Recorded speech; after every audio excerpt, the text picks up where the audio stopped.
You're listening to Stream of Conscience, Becket's Religious Liberty podcast. Today's episode is Slopes and Statues.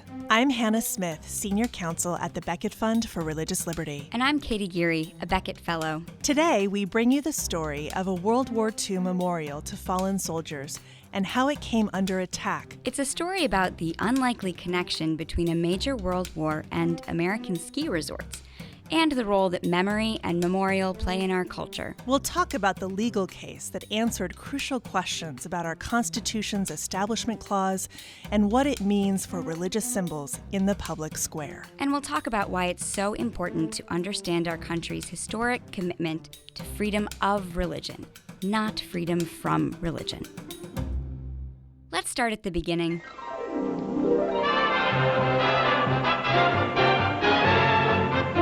Since 1954, a statue of Jesus has stood on what's called Big Mountain near Whitefish, Montana. It was put up by the Knights of Columbus, a private Catholic organization, on land owned by the Forest Service, a federal entity. But the reason the Knights put up the statue of Jesus in the first place goes back a decade even further, back to the Second World War. Our story really begins in 1943.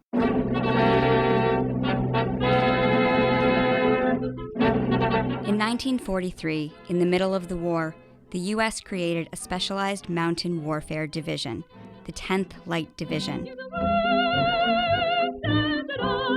It was later called the 10th Mountain Division, the name that stands today. The 10th Mountain Division was the brainchild of Charles Minnie Dole, the president of National Ski Patrol.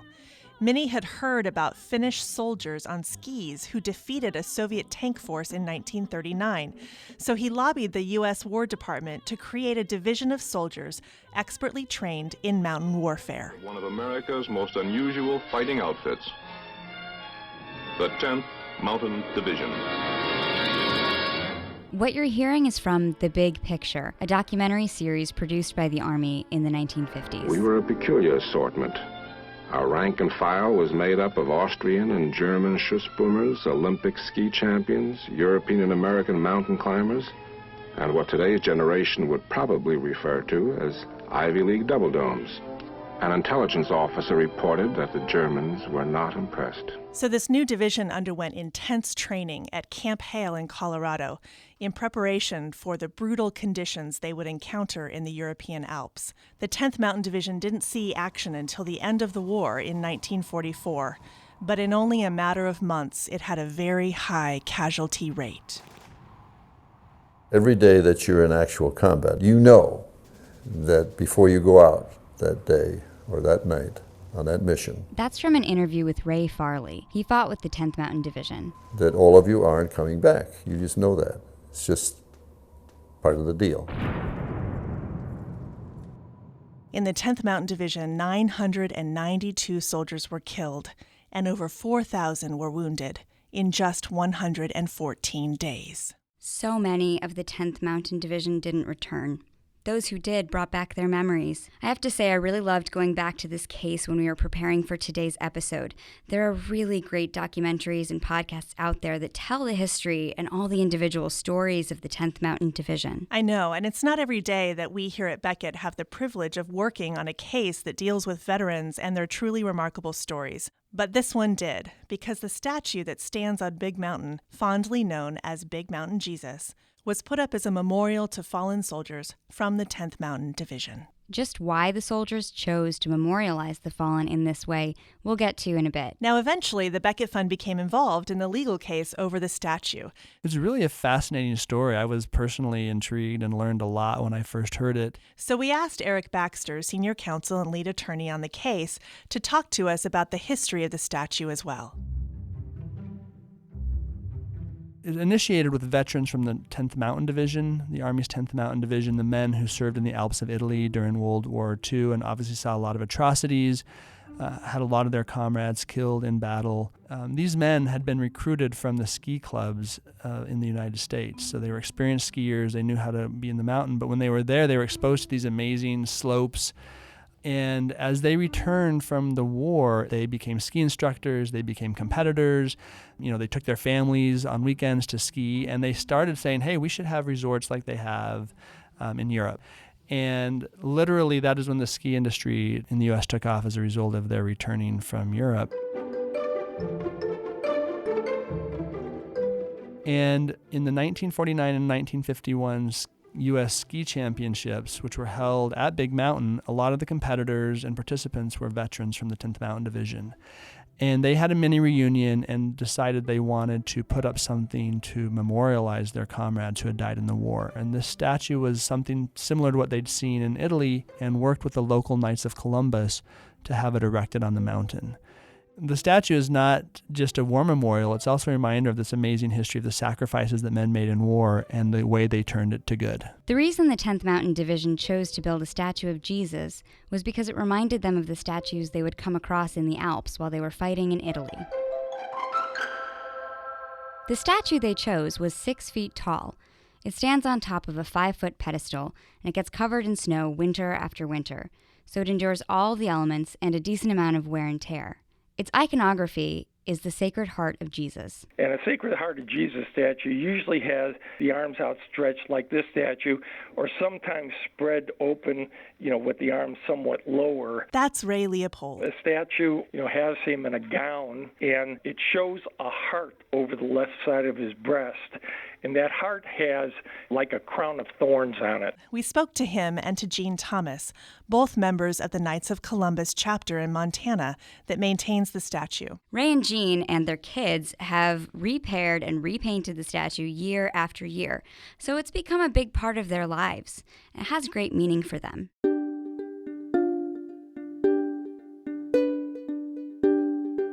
Well, for me, it's more spiritual because, I am Catholic.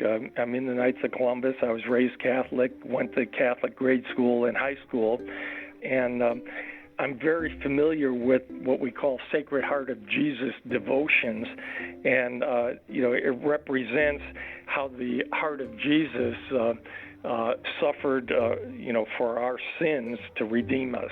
Here's Gene Thomas. The way it overlooks Flathead Valley here and Whitefish, Montana, and Whitefish Lake, all the way down you can see past Flathead Lake, which is 25 miles or so away from the statue.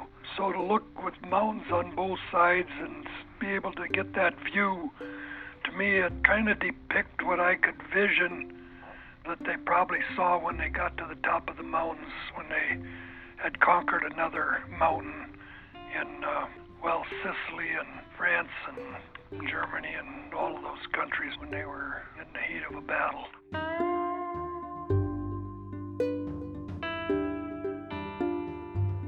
It's kind of like the statue is quietly protecting the valley. It's not really easily visible from most angles, but from the statue's point of view, everything is clear. Well, I think it means freedom.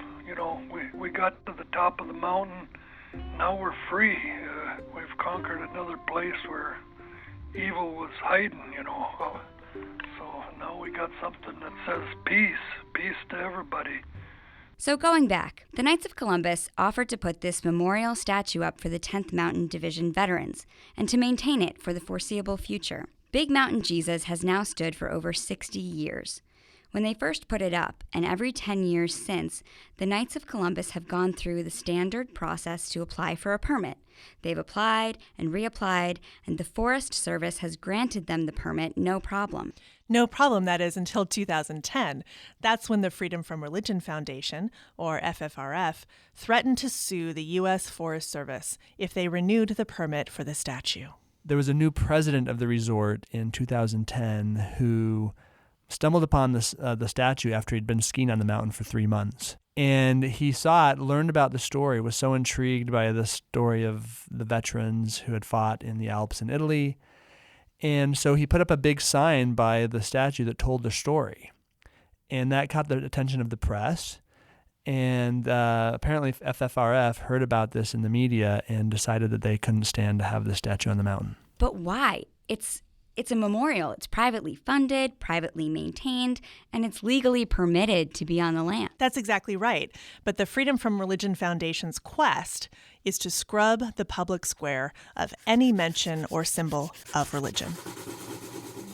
It's not just that they don't believe in God, but they don't want anyone else to believe or celebrate their belief in God. And so they really rove the country, sending out hundreds of letters threatening to sue communities or smaller organizations who in some way have celebrated their religious beliefs in the public square.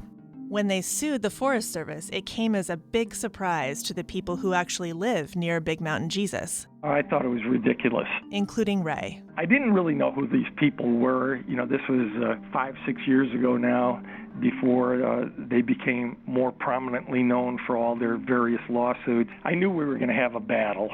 I just said, I'll do what I need to do, and I'm not going to just roll over because somebody's making some far-fetched complaint like that. And so I just waited to hear what we could do. And it turns out that they were upset because, since it's on federal land, and the Knights of Columbus have a permit and have had a permit from the U.S. government since 1953 for the statue to be located there. And what I understand is these people from Madison, Wisconsin, the Freedom from Religion Foundation, claim that represents the U.S. government endorsing a religion. So this was about the Establishment Clause. yeah, the First Amendment reads, Congress shall make no law respecting an establishment of religion or prohibiting the free exercise thereof. Here, FFRF said that the Forest Service issuing a permit for this statue was the government establishing or endorsing Christianity. So the Freedom from Religion Foundation sued the Forest Service, which is a government entity, and the case was going to a district court. But they hadn't sued the Knights of Columbus, who actually apply for the permit, pay for, and maintain the statue. How did the Becket Fund get involved? So the permit was on Forest Service land, and the Knights were concerned because it was their permit, it's their statue, and they were just being treated like everyone else who has a permit to use Forest Service land. And so they came to us and asked if we would be willing to represent them. We filed a motion in the court saying we should have a say in the outcome of this case too. Well, the motion was granted and we entered the lawsuit, and we found out pretty quickly that there were some significant problems with FFRF's arguments. First, they were suing the Forest Service, but not really on anyone's behalf because they hadn't bothered to figure out if anyone was actually even offended by the statue. Every paper that came out here was saying that it was asinine. So what did that mean legally speaking? Well, it raised the issue of standing. That's the legal term for who is authorized to bring a case in court. So they came to Montana and filed suit before they even found anybody locally who was offended by the statue. And we challenged them in court saying, really, there's no one locally who's offended by this. And the court made them go out and see if they could find someone who was offended. They spent 6 months trying to drum up offense about the statue before the case was able to proceed. Why was it important that FFRF have someone who was offended by the statue? Why did that mean something legally in this case? Well, if you want to sue in court, there's a general rule called standing that you have to have actually suffered some kind of an injury. And in Establishment Clause cases like this one, the injury question is really, who's really injured by the fact that they see something that they consider to be offensive. Normally, you aren't protected by the Constitution from things that you think are offensive. There has to be something more injurious. In Establishment Clause cases, courts have kind of relaxed that standard a little bit, but here they said you at least have to have someone who's offended, which hadn't happened yet.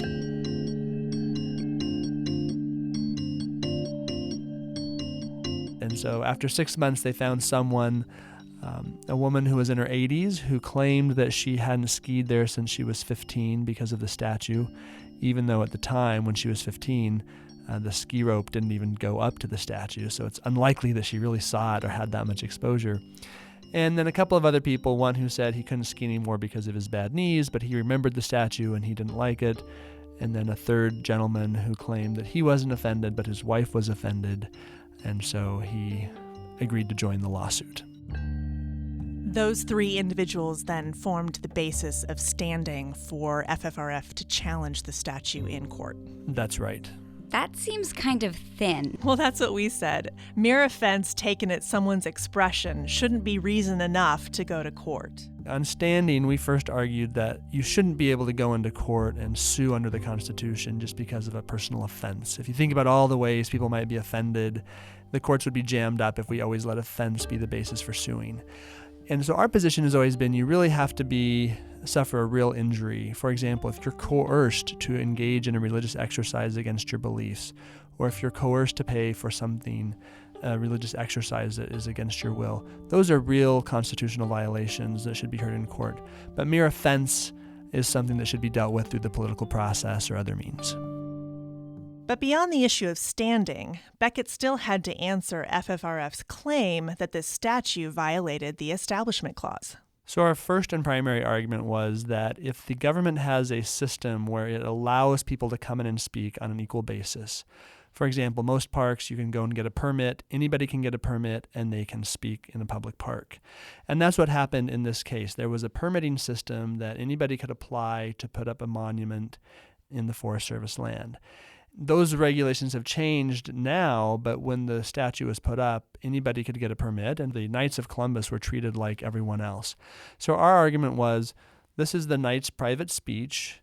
They have a permit that anybody could have gotten. There are lots of monuments on public land, and they should be treated like everyone else. Ray was adamant about preserving his right to free speech. Quite frankly, I have just as much right to, as a member of the Knights of Columbus, to have a statue there as anyone else has of having, any representation of things that they're interested in. So his point is really that we lose as a country if we censor some people and not others. Okay. I understand the argument that when there's a neutral permit system, every individual and organization should be treated the same by the government.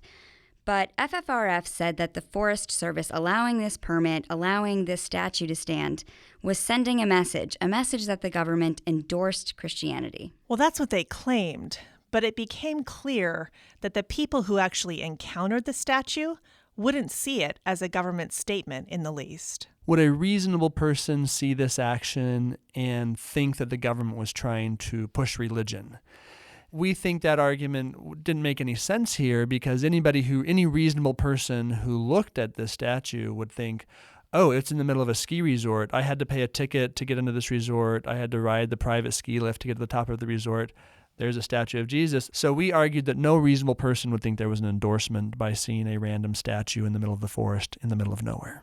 And incidentally, many people who encountered the statue didn't even think of it as religious at all. Well, the statue is just a statue, and, it inspired me as a Catholic because of, it being a Sacred Heart statue. But the people in the local area, it's like the statue is just another citizen of Whitefish, Montana. It's dealt with a lot of frivolity.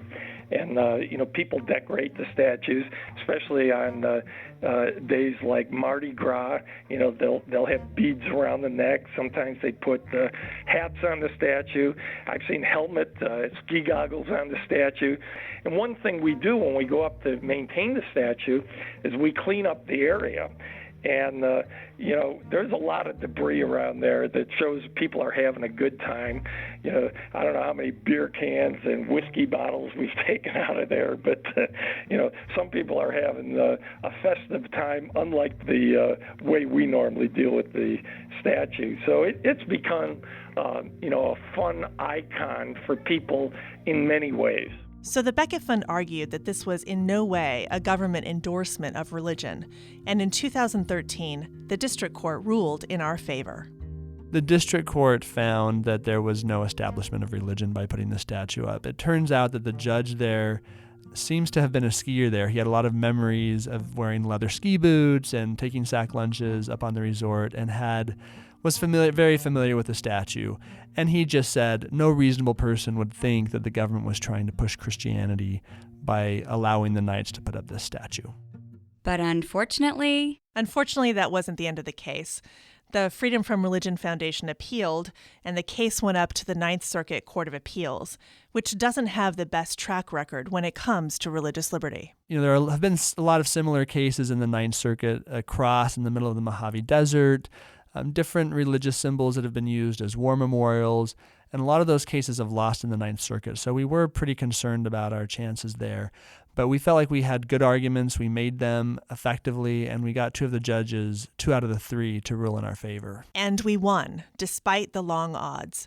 A panel of the Ninth Circuit held in our favor that the statue should be permitted to stand and didn't violate the Establishment Clause in the least. The main argument that they adopted was that a reasonable person who paid a ticket to go into the private ski resort, rode the ski lift, they wouldn't be concerned about it, where the line changed from private to public. They would see the statute and probably think it was the resort statue. They certainly wouldn't feel like the government was trying to force Christianity on them by allowing the statue. It had been there for 60 years for historical reasons. There's several takeaways from this case.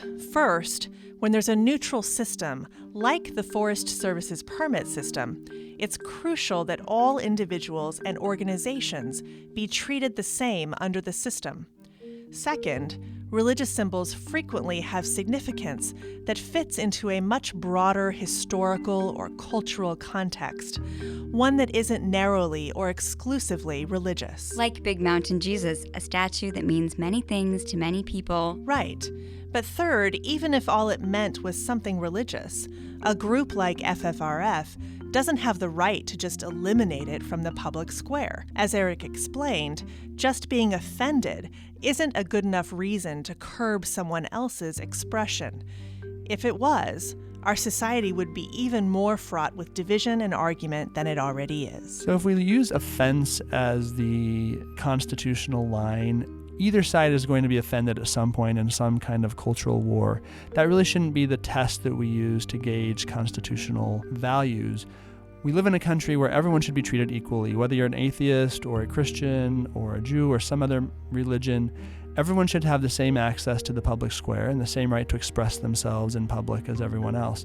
And so our view is that there's room for atheists to express their views in public, and no one who's offended by that should be able to shut them down. There's room for religious believers to express themselves in public, and no one should be able to shut them down. I think the whole basis for FFRF's mission, this idea that religious symbols are somehow harmful and not suitable to be seen in public, is pretty weak.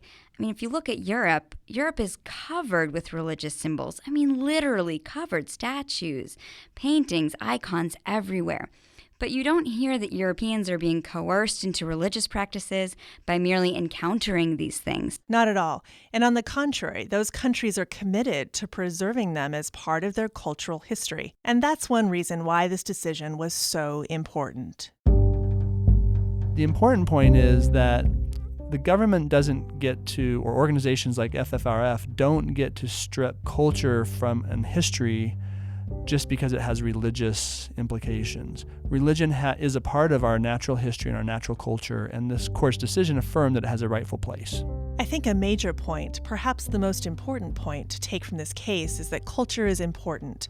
And culture includes memorials. It includes honoring our fallen soldiers, like the 10th Mountain Division. And it includes honoring our past. We shouldn't be afraid of symbols that carry religious meaning. And that's where Freedom from Religion Foundation gets it wrong.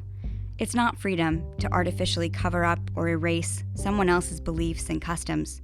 A public square that artificially erases religion isn't authentic. That's why we need to be committed to freedom of religion, not freedom from religion.